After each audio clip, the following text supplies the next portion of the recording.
Vous écoutez l'Ambition au féminin, épisode 167, et aujourd'hui, je vais vous expliquer pourquoi j'aime pas utiliser les termes avancés ou débutants pour parler des entrepreneurs et qu'est-ce que je priorise à la place.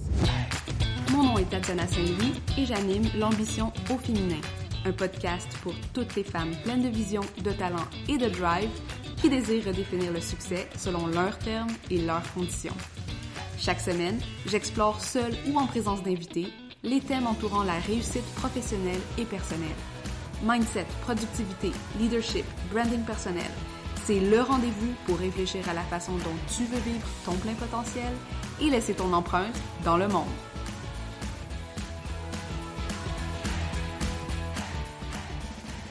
Salut les ambitieuses! Comment vous allez aujourd'hui? J'espère que vous allez bien. Moi, ça va bien. Je suis contente de vous enregistrer cet épisode. J'ai l'impression que c'est ça. J'ai jamais été une personne qui aimait batcher son contenu, donc tout le faire en une fois et après ça, puis y penser. Mais on dirait que naturellement, dans les derniers mois, ma création de contenu, ma création de ces podcasts, c'est naturellement dirigé vers le batching. Donc, pendant peut-être une semaine, j'enregistre plusieurs épisodes, j'enregistre plusieurs entrevues, on s'assure de les monter. Puis après ça, je passe plusieurs semaines sans toucher au micro pour le podcast. Et donc, j'ai l'impression de vous retrouver quand je décide de faire une nouvelle série d'épisodes. Donc, re-bienvenue, contente de vous voir. Aujourd'hui, on va parler de phase entrepreneuriale. Puis, vous allez voir, il y a des nuances que je veux apporter. Et une des raisons pour lesquelles je veux absolument apporter ces nuances, c'est que depuis la nuit des temps, depuis le début que j'ai commencé mon entreprise, j'ai toujours été un peu inconfortable avec l'idée de ces personnes qui s'appelaient des bébés entrepreneurs ou des entrepreneurs débutants ou des personnes qui se mettaient volontairement dans cette catégorie-là. Et au fur et à mesure que j'ai commencé à travailler en coaching et que j'ai commencé à travailler en positionnement de marque et d'essayer de comprendre qu'est-ce que ces gens percevaient en termes de bébés entrepreneurs débutants, puis je voyais que pour eux, c'était bien souvent lié à certains milestones ou à certaines métriques de succès, comme par exemple si tu n'as pas de site web, si tu n'as pas créé ta première offre, fait ton premier 100 000, peu importe c'était quoi les métriques.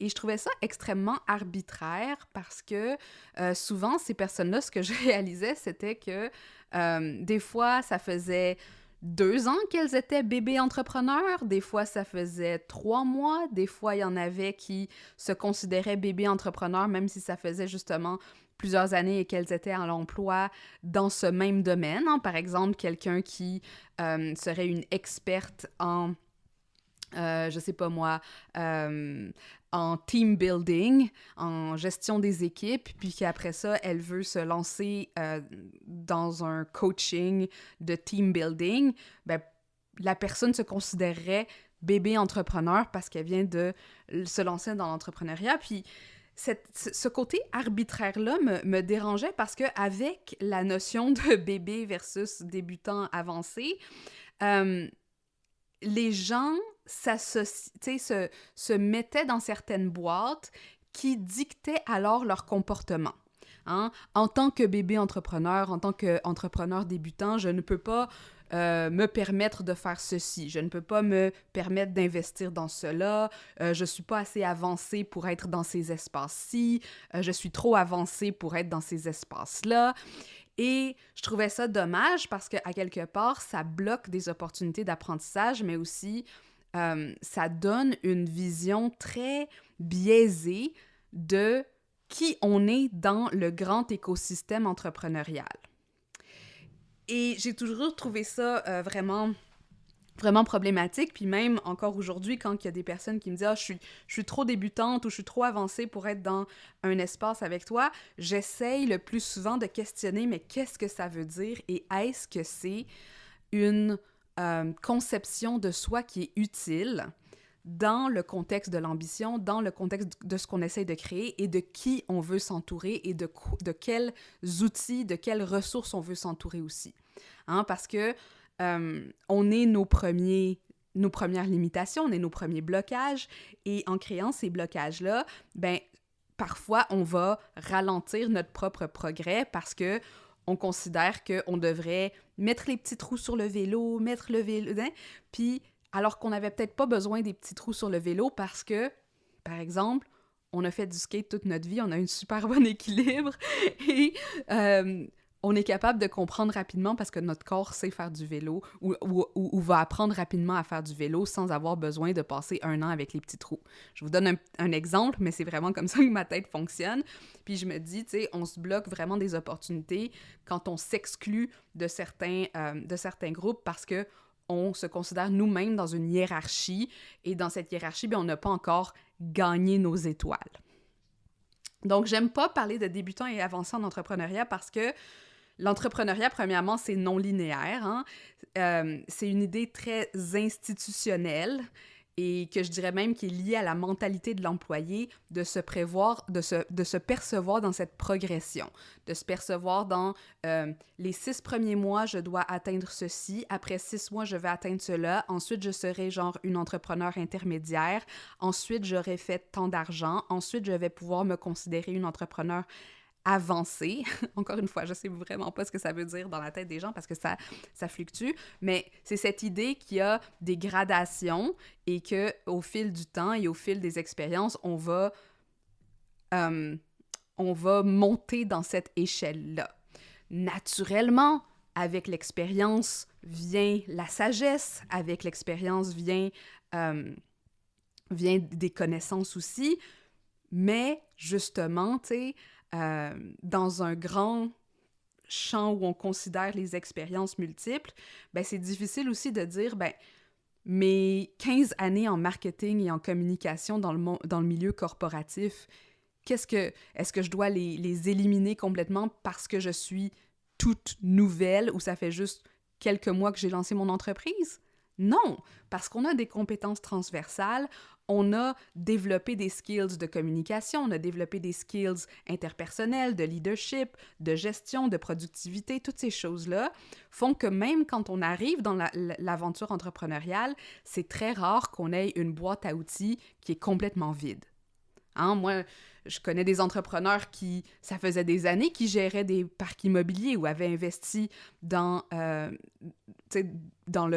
crypto-monnaie ou peu importe. Ça aussi, c'est un type d'entrepreneuriat, hein, parce que on gère à notre façon nos actifs de façon à créer plus de valeur, plus de richesse. Donc, ne pas tenir en compte de ces compétences transversales, c'est aussi détrimentiel et ça nous met vraiment dans cette espèce de vision que, justement, on doit aller à l'école des entrepreneurs et dans l'école des entrepreneurs, on est des petits débutants, genre ceinture blanche, et on doit aller chercher nos approbations, nos certifications ou nos expériences qui vont nous permettre de passer au prochain palier, puis ça, je suis vraiment contre ça. On part jamais de zéro, c'est vraiment rare qu'on va partir de zéro, et même si on partait de zéro, ça veut pas dire que notre vitesse d'apprentissage ou notre façon d'aller chercher justement les bons filons ou de bien comprendre les stratégies ou de bien comprendre l'environnement business ne sera pas nécessairement plus rapide que quelqu'un que ça fait des années qui est dans ce milieu-là, mais n'arrive pas à sortir de d'une perspective qui l'empêche de bien fonctionner. Fait que vous voyez comment on peut pas grader l'évolution entrepreneuriale de cette façon-là. Personnellement, ce que moi, je préfère utiliser comme concept, c'est le concept de maturité entrepreneuriale. Et là, je voulais prendre cet épisode-là pour vous l'expliquer parce que ça peut avoir l'air... Des fois, je me dis, ça peut avoir l'air dans le jugement, j'imagine, de dire cette personne est immature, cette personne est mature, mais je le vois vraiment pas comme ça parce que pour moi, la maturité, ça englobe des savoir-faire, des savoir-être, hein, des postures qu'on est capable d'adopter comme entrepreneur et qui sont beaucoup plus axés avec justement notre niveau d'expérience et ses compétences transversales et cette façon de voir le monde. Hein, c'est beaucoup plus holistique comme façon de voir la progression, de voir où on en est dans notre cheminement entrepreneurial. D'autant plus que le concept de maturité entrepreneuriale, il m'a été fortement inspiré par les phases de maturité d'une entreprise. Puis ça, c'est un concept qui a été popularisé et systématisé par plusieurs théoriciens en gestion et en économie, dont Larry Greiner, qui a joué un rôle notable avec son modèle de, là je l'ai en anglais, le Greiner's Growth Model, le modèle de croissance de Greiner, qui a été proposé dans les années 70. Donc, c'est pas un concept... les phases de maturité d'une entreprise, c'est pas un concept que j'ai inventé, tu sais, parce que ça me tentait, mais vraiment parce que ça se base sur les phases de croissance et de crise qui sont inhérentes dans un organisme comme une entreprise et qui vont nécessiter des changements organisationnels. Puis, si vous êtes venu à mon atelier sur apprendre à danser avec le chaos entrepreneurial ou si vous connaissez mon modèle sur l'entreprise autopoétique, vous allez comprendre que, comme dans une cellule, hein, quand on grandit, quand cette cellule croît ou cet organisme vivant croît, si il rencontre des résistances ou des changements dans l'environnement, des choses comme ça, il va devoir effectuer certains changements organisationnels dans le but de survivre et évoluer. Donc, c'est la même chose dans les entreprises et les entreprises passent à travers des phases qui déterminent ou qui permettent de décrire où elles en sont dans leur évolution. C'est des phases aussi que, si vous avez travaillé dans le monde de la tech ou le monde des startups, les startups suivent ça avec attention pour savoir où elles en sont aussi avec leur progression, avec le développement d'un produit. Tu sais, on peut les utiliser au niveau plus global ou plus spécifique par rapport à un processus d'innovation ou de développement. Mais dans le cas qui nous intéresse ici, on va en parler dans le contexte de l'entrepreneuriat hein, et de cette idée de maturité entrepreneuriale et de savoir, nous, personnellement, comme entrepreneurs, on est dans quelle phase d'évolution, dans quelle posture.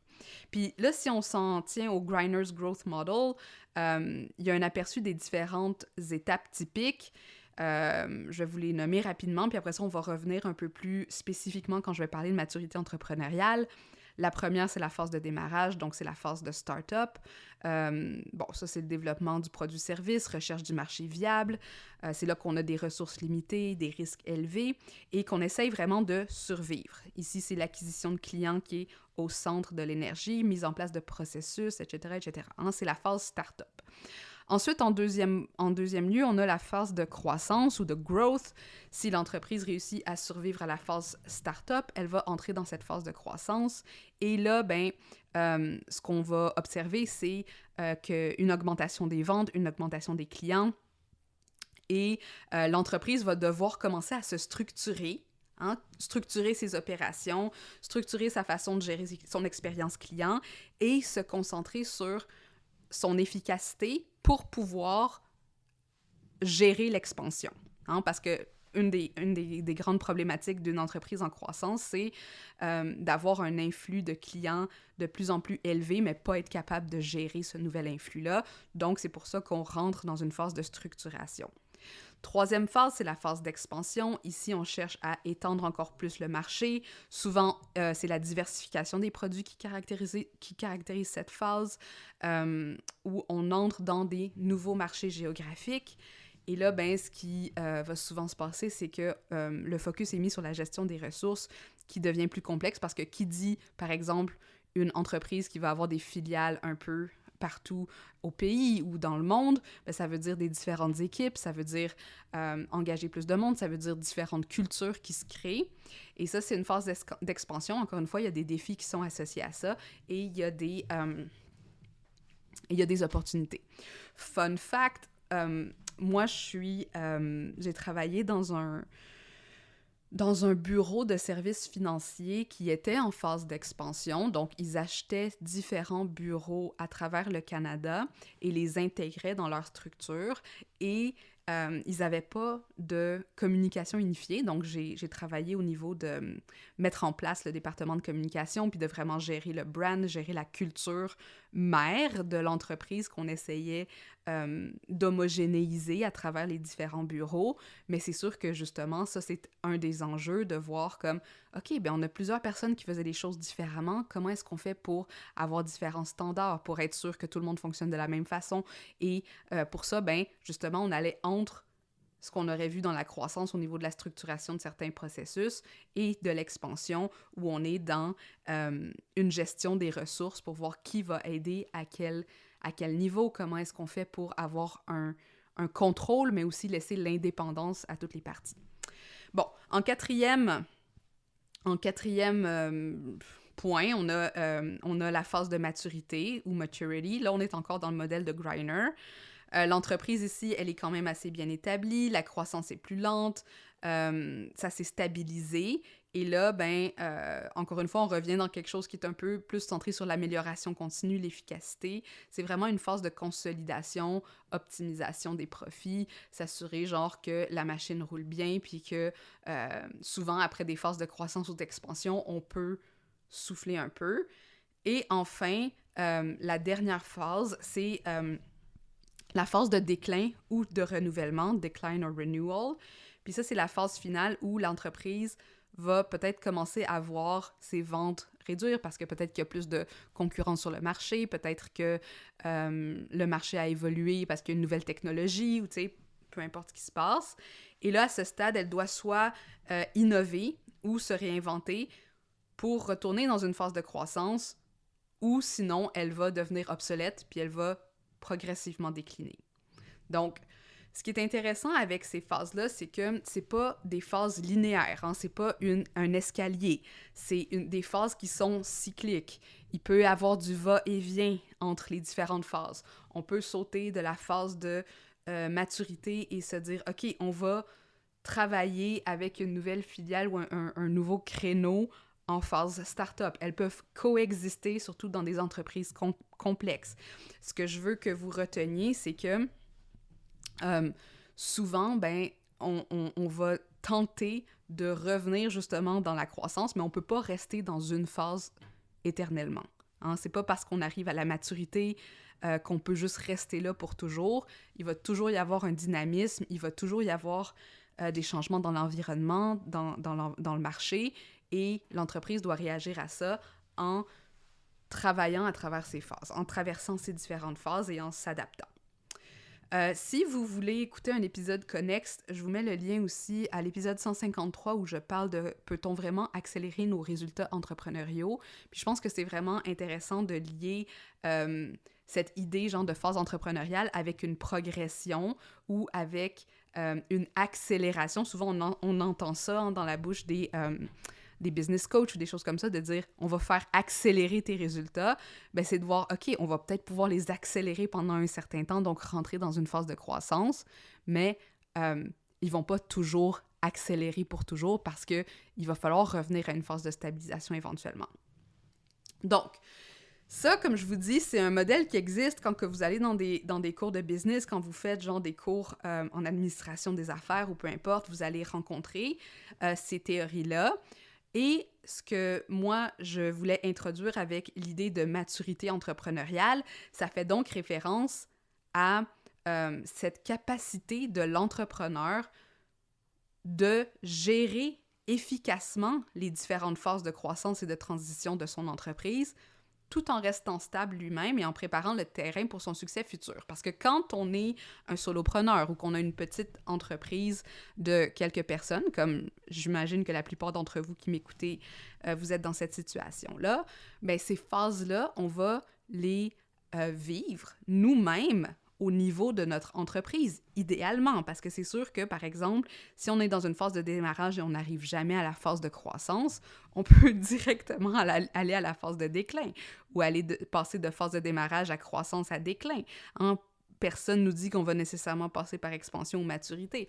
Fait que nous, ce qu'on veut, c'est de perpétuer ou continuer le cycle et nous permettre d'évoluer à travers les différentes phases pour pas atteindre un plateau et surtout pas arriver à une finalité où on devient obsolète ou on décline. Donc, nous, comme entrepreneurs, on veut s'assurer qu'on est capable de traverser ces phases-là. Et ces phases, ben, ils ont différentes dimensions. Puis là, j'ai nommé ici les dimensions de la maturité entrepreneuriale, hein, sur quoi on se base pour réfléchir à où on en est, nous, en termes de maturité. Puis là, je vais vous nommer 7 éléments que je trouve qui sont importants, puis qui, pour moi, encore une fois, prennent en compte des compétences transversales, prennent en compte des différentes dimensions, justement, de l'être, qui va expérimenter son entreprise selon ses propres phases de maturité. Donc, la première dimension, c'est au niveau du leadership, et plus spécifiquement un leadership qui va être évolutif. Et ça, c'est la capacité des entrepreneurs à évoluer avec leur entreprise, puis acquérir les skills qui vont être nécessaires pour déléguer et inspirer. Le leadership évolutif, des fois, on a l'impression que parce qu'on est un solopreneur, on n'a pas besoin d'être un leader, on n'a pas besoin d'exercer du leadership, mais plus on avance dans les phases, plus on rentre dans la phase de croissance ou de stabilisation, plus on va probablement devoir travailler avec des membres, ouvrir notre équipe, augmenter notre équipe, aller chercher des sous-traitants, réfléchir à comment on va aussi gérer le tout avec notre vie familiale, etc., etc. Donc, ça demande des notions de leadership. Si vous avez zéro notion de leadership, ça veut pas dire que vous êtes nécessairement genre à la base de la pyramide, ça veut juste dire que c'est peut-être quelque chose que vous êtes en train de développer, que vous allez être challengé à développer alors que vous traversez les phases. OK, deuxième dimension, c'est la fameuse gestion des ressources. Et ça, c'est vraiment quelque chose qui me donne beaucoup d'informations, comment est-ce que la personne gère ses ressources dans son entreprise, pour savoir où à peu près ils sont dans la phase, dans quelle phase entrepreneuriale. Parce que la maturité entrepreneuriale, ça implique qu'on gère nos ressources de façon stratégique. Puis cette gestion-là, quand je parle des ressources, c'est des ressources qui sont financières, c'est des ressources qui sont énergétiques, c'est nos ressources technologiques, hein, les logiciels qu'on achète, nos façons genre de établir des systèmes à l'intérieur de notre entreprise, pour optimiser la performance et soutenir la croissance durable. Et ça, c'est intimement lié aussi à la gestion de risque. J'avais enregistré un autre épisode de podcast qui s'appelait Se libérer de la mentalité de l'employé, qui est... je me rappelle plus trop c'est quel numéro, mais bon, si vous cherchez ça, là, vous allez probablement le trouver. On va le mettre dans les notes de l'épisode anyway. Et une des choses avec la mentalité de l'employé, c'est de vraiment réfléchir en salaire, hein, et non de réfléchir en type d'investissement. Donc, notre façon de gérer nos ressources, puis de comprendre où sont les limites de cette gestion, comment est-ce qu'on fait pour établir des seuils minimaux de sécurité, etc., etc., ça fait partie de la maturité entrepreneuriale. Ensuite, on a la vision stratégique. Parce qu'une entreprise qui est mature va développer une vision claire de sa direction à long terme. Moi, j'appelle ça le travail qu'on fait quand on travaille sur le positionnement, quelque chose qui doit être revisité aux 6, aux 12 mois pour savoir est-ce qu'on est dans la bonne direction, est-ce que la vision a changé, est-ce que la vision est claire, ou est-ce que justement on a une vision confuse et c'est là-dessus qu'on doit travailler. Parce que vision et leadership vont main dans la main.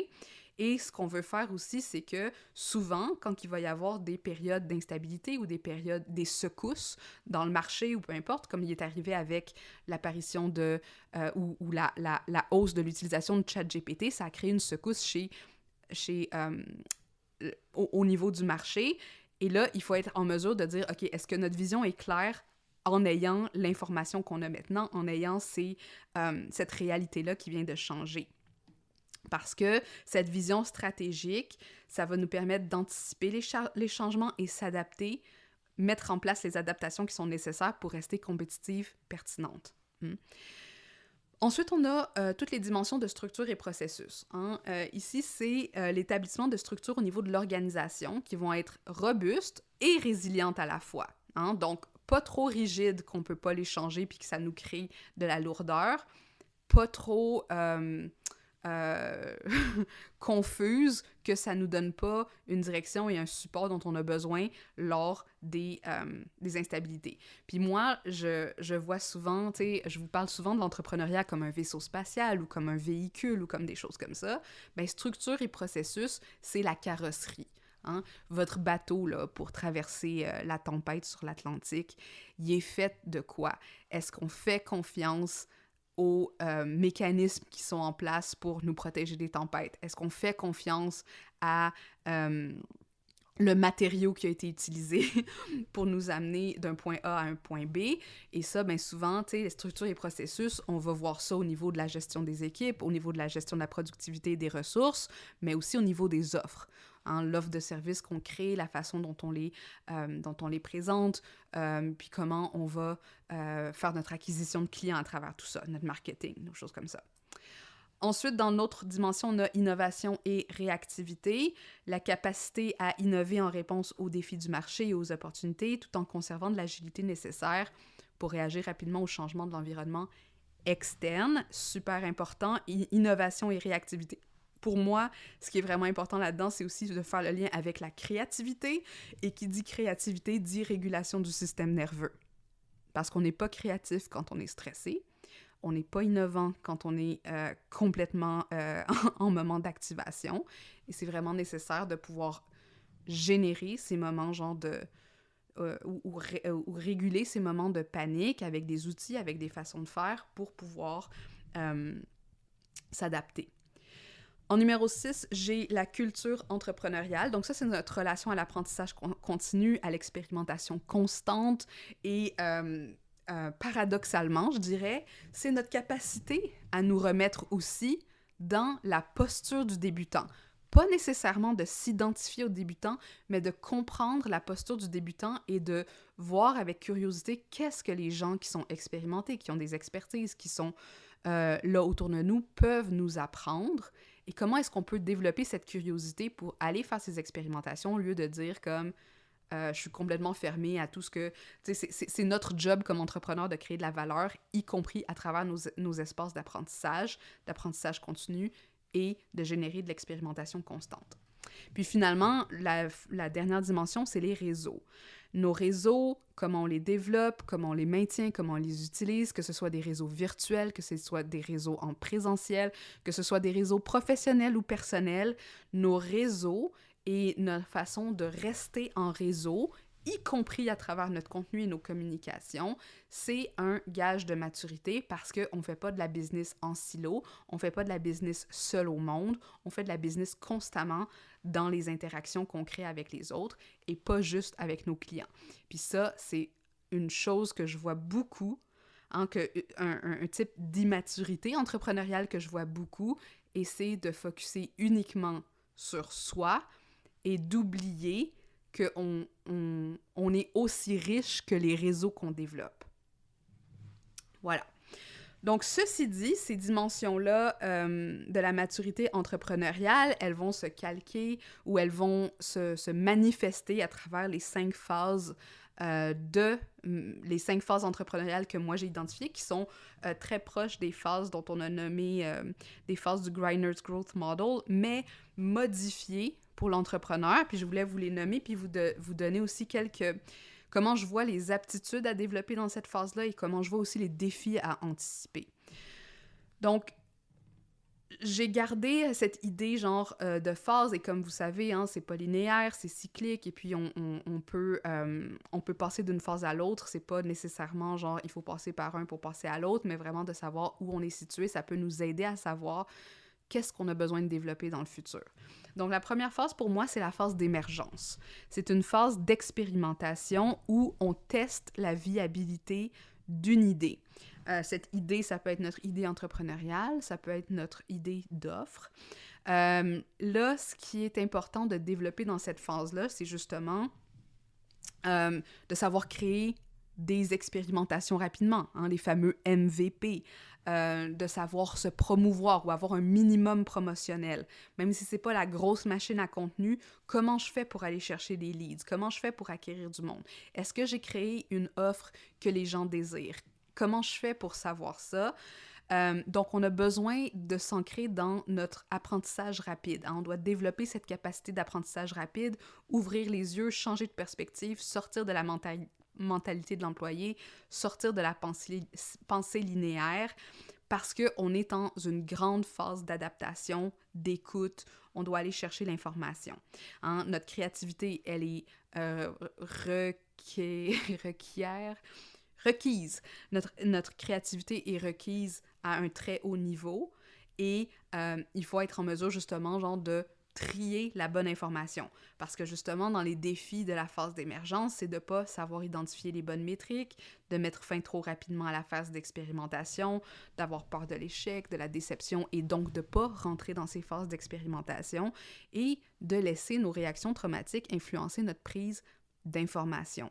Hein? Parce que si on est constamment dans le mind drama, hein, de se dire oh my god, qu'est-ce que les gens vont dire si j'ai juste 10 personnes dans mon appel de Zoom, je suis aussi bien de l'annuler, j'ai pas assez de monde.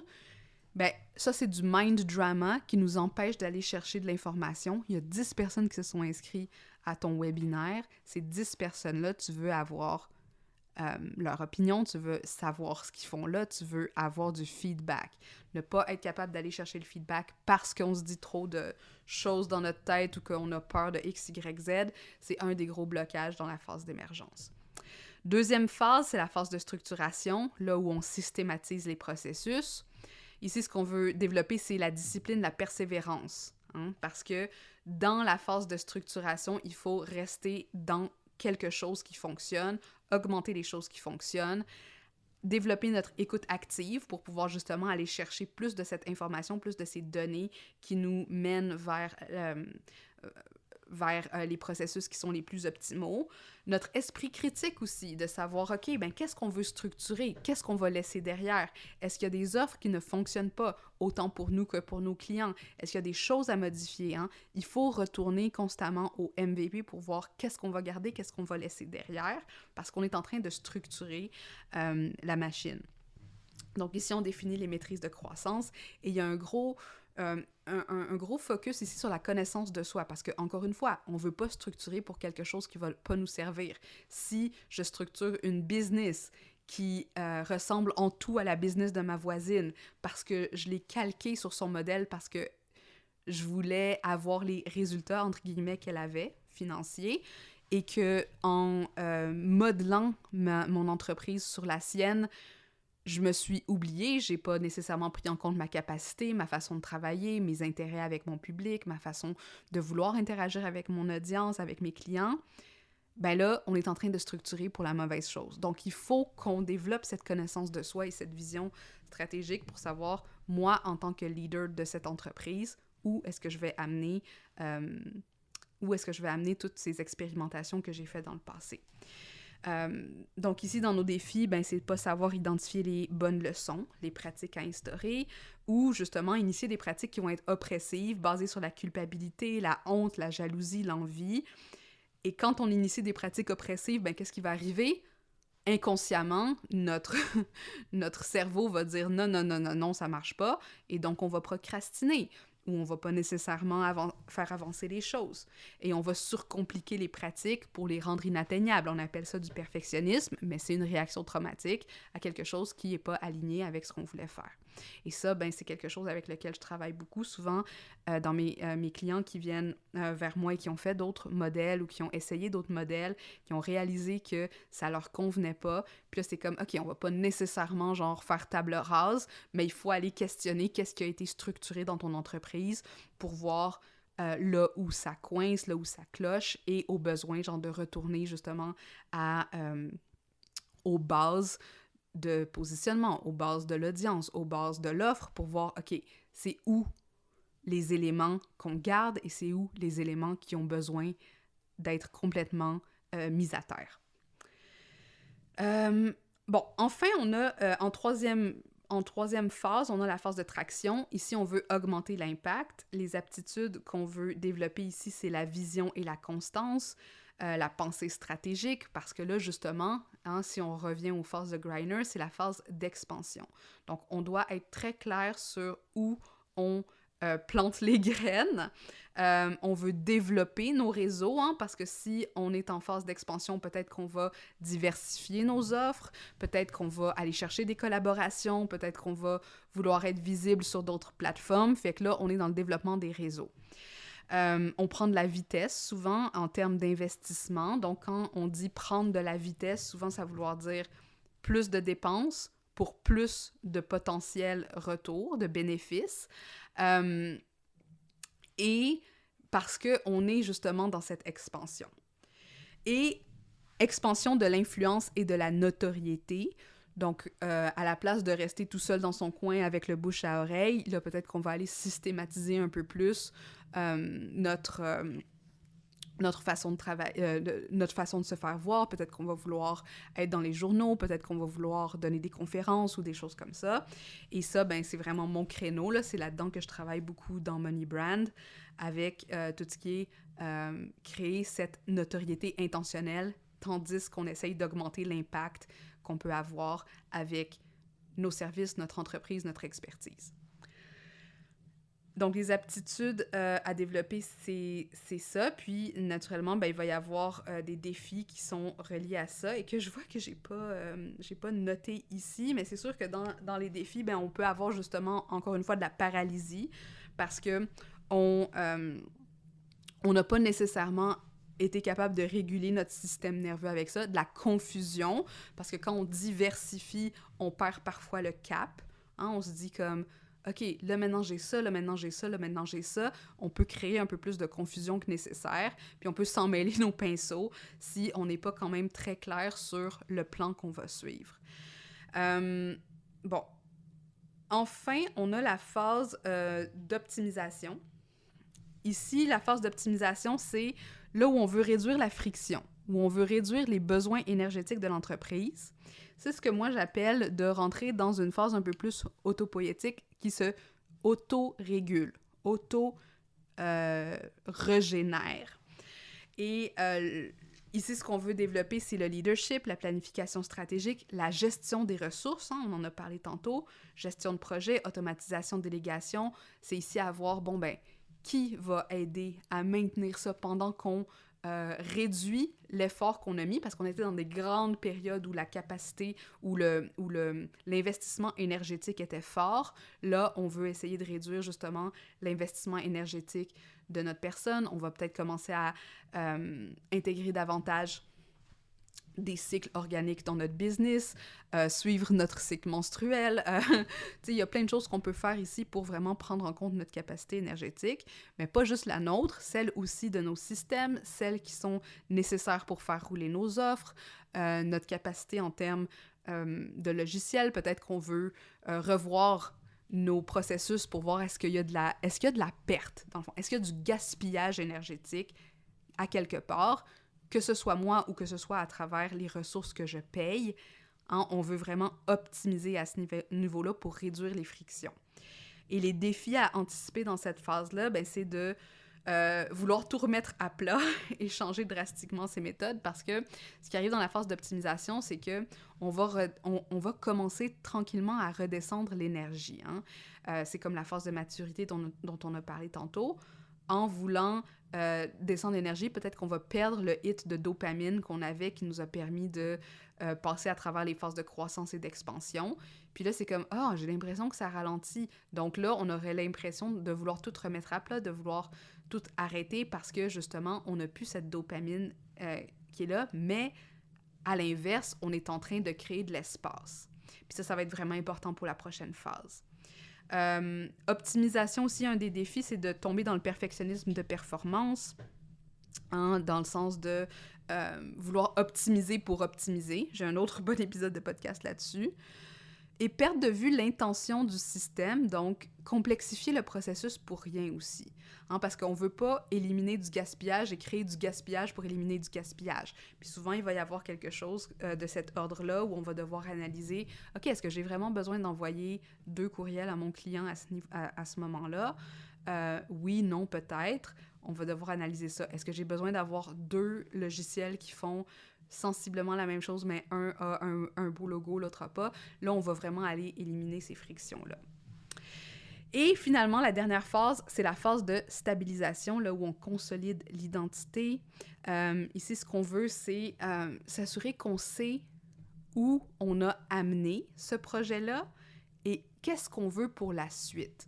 Est-ce qu'on veut quelque chose de complètement différent? Est-ce qu'on veut bâtir quelque chose, une nouvelle évolution de ça? Est-ce qu'on sent qu'il y a un danger sur là où on en est? Et est-ce qu'on veut diversifier? Est-ce qu'on veut créer une business parallèle? Est-ce qu'on veut... Bref, là, c'est là, genre, qu'on doit aller développer notre vision long terme, pas juste notre vision stratégique, mais vraiment notre vision sur le long terme. Qu'est-ce qu'on veut pour notre vie?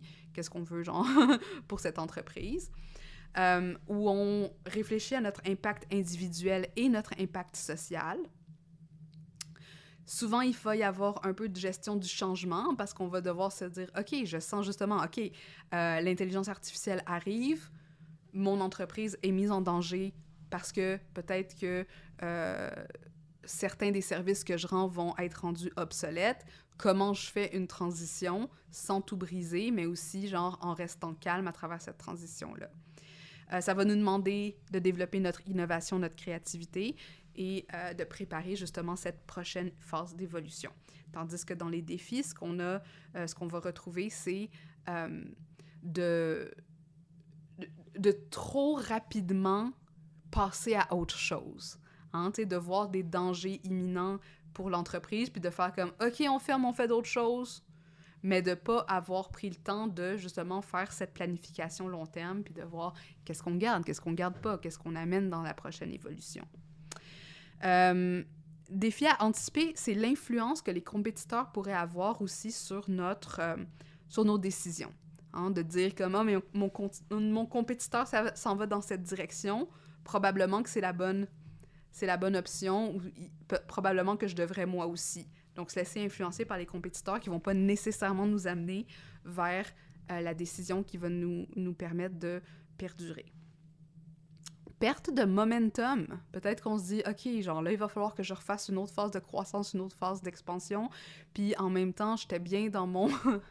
j'étais bien, genre, avec mon horaire, puis mes choses comme ça. Puis là, bon, est-ce que j'ai perdu le momentum dans ma business? Est-ce que je suis capable de régénérer ce drive ou ce momentum qui va me permettre de passer à cette phase d'évolution? Et peur de briser quelque chose, un genre de paralysie où on est confuse par rapport au next step. Parce que là, on est dans une phase de pivot, où on est mise devant une phase de pivot, et ça peut être angoissant des phases de pivot, surtout quand on n'a pas une pratique d'expérimentation. Hein, à savoir comment je vais aller sonder l'environnement pour voir dans quelle direction je veux m'en aller. Et c'est ça qui est intéressant avec cette échelle de maturité, c'est qu'à quelque part, tu sais, quand on est dans cette phase-là, on est très proche de la phase start-up ou de la phase d'émergence parce qu'on a les mêmes types d'incertitudes. Hein? On a les mêmes types de recherche de quel est le prochain produit, la prochaine version de ma business qui va ensuite repasser à travers les phases de la business. Donc, en gros, ces phases-là, ils offrent un cadre pour comprendre et anticiper les défis et les opportunités à chaque étape du développement entrepreneurial, notre développement entrepreneurial, ce qui nous permet de nous préparer, d'être proactifs, d'être stratégiques dans notre façon d'investir dans notre entreprise, de travailler dans notre entreprise, au lieu d'y aller un peu à l'intuition, puis de ne pas savoir exactement là où on devrait prêter attention. Parce que le truc, c'est comme, c'est bien cool de dire, genre, ben là, j'ai besoin de je sais pas moi, me faire un nouveau calendrier éditorial, mais on est dans une phase de pivot, et puis là, c'est comme, non, c'est pas un calendrier éditorial que tu as besoin de repenser à ta stratégie d'offre. Donc, d'être capable de savoir où on se positionne, ça nous permet ensuite de prendre des décisions qui sont plus aware, conscientes de là où on pourrait avoir des angles morts et là où on pourrait avoir des opportunités. Chacune de ces phases, selon moi, est vraiment importante à comprendre parce qu'on va probablement passer à travers ces phases au cours de notre entreprise, je l'espère pour vous. Et sinon, ce qui peut arriver si on veut comme sauter par-dessus une phase sans sans vraiment la comprendre ou la vivre, c'est qu'on va retomber dans l'hyper-réactivité. Donc, être constamment en réaction à l'environnement ou être vraiment rigide ou être en codépendance puis se demander qu'est-ce que mes compétiteurs font pour pouvoir les imiter. Puis là, on n'a jamais mainmise, on n'est jamais en train de vraiment se développer comme CEO, comme leader de notre entreprise. Je vous mets aussi le lien vers l'épisode 151 où je parle de l'entreprise autopoïétique et ce que le vivant nous apprend sur le succès. C'est vraiment intéressant de mettre le concept de phase entrepreneuriale avec ce qu'on essaye de créer avec des entreprises durables. Puis moi, personnellement, quand je commence à travailler avec quelqu'un, ça m'importe vraiment peu de savoir ça fait combien de temps qu'ils sont en business ou même leur chiffre d'affaires est moins important pour moi que d'évaluer justement où ils en sont dans leur échelle de maturité entrepreneuriale et prendre en compte les différentes dimensions qui ont été développées, soit à l'extérieur de leur entreprise, à travers d'autres entreprises qu'ils auraient créées, même si celles-ci étaient considérées comme des échecs, et prendre tout ça en compte aussi quand j'évalue, dans quel programme ou dans quel espace je les trouve les plus aptes à venir interagir ou à venir participer en tant que membre ou en tant que client. Alors, voilà, c'était vraiment une petite masterclass que je vous ai donnée, mais j'ai quelque chose de plus pour vous. Si vous voulez savoir dans quelle phase entrepreneuriale vous êtes, parce que là, on a parlé de phase entrepreneuriale pendant les dernières 45 minutes, et peut-être que vous vous demandez, ouais, mais il y a cette phase-là qui me ressemble, mais il y a ça aussi qui me ressemble. Eh bien, ça tombe bien parce que j'ai créé un outil facile et rapide à utiliser. C'est un quiz de 10 questions. Le quiz est complètement gratuit. Vous n'avez même pas besoin de donner votre courriel. En remplissant le questionnaire, vous allez savoir avec plus de précision où vous vous trouvez dans votre propre évolution entrepreneuriale, sur quoi vous devriez mettre le focus dans les prochains mois pour continuer à avancer et quel mindset vous devriez travailler pour y arriver, parce qu'on n'a pas beaucoup parlé de mindset, mais pour moi, c'est vraiment important, comme je vous ai dit, le savoir-être, la posture entrepreneuriale, puis c'est pas quelque chose qu'on met à l'extérieur des stratégies. Donc, si vous voulez faire le quiz, c'est aimetamarque.com/quiz, Q-U-I-Z, vraiment, vraiment simple. Et ça m'intéresserait de savoir qu'est-ce que vous avez eu comme résultat et si ça vous a surprise d'être rendu là. Et si vous voulez, par la suite, laisser votre courriel et télécharger les résultats au complet, j'ai créé un petit guide pour chaque phase entrepreneuriale. Vous allez toutes les avoir, comme ça vous pouvez les revisiter, vous pouvez savoir comme « Ah, OK, genre, là, je sens que je suis en train de bouger vers une nouvelle phase. » Et puis, voici, encore une fois, les pièges, les défis à anticiper, les aptitudes à développer et même après ça, si vous voulez avoir de l'aide ou si vous voulez que je vous accompagne à travers ces phases-là, il y a aussi les programmes les plus adaptés qui font partie de mon écosystème. Donc, aimetamarque.com/quiz. Et encore une fois, ça m'intéresse vraiment de savoir si ça correspond à ce que vous aviez en tête quand vous l'aviez fait ou bien si ça vous a surprise de savoir que vous étiez dans cette phase-là. Naturellement, c'est juste un quiz sur Internet de 10 questions, rien n'est scientifique, mais j'ai vraiment créé ce quiz-là en lien avec les différents types d'entrepreneurs avec qui j'ai travaillé dans les 8 dernières années et les différentes compétences, justement, les différentes dimensions de la maturité entrepreneuriale que j'ai voulu intégrer aussi pour ne pas nécessairement en prioriser une au-dessus de l'autre. Alors voilà, j'espère que cet épisode vous a plu. N'hésitez pas à le partager, à me mettre un 5 étoiles si vous avez aimé ça sur votre plateforme d'écoute préférée. Et puis on se dit à la prochaine! Hey! T'es encore là? Ça veut dire que l'épisode t'a plu. C'est vraiment cool, ça. Est-ce que je peux te demander quelque chose maintenant?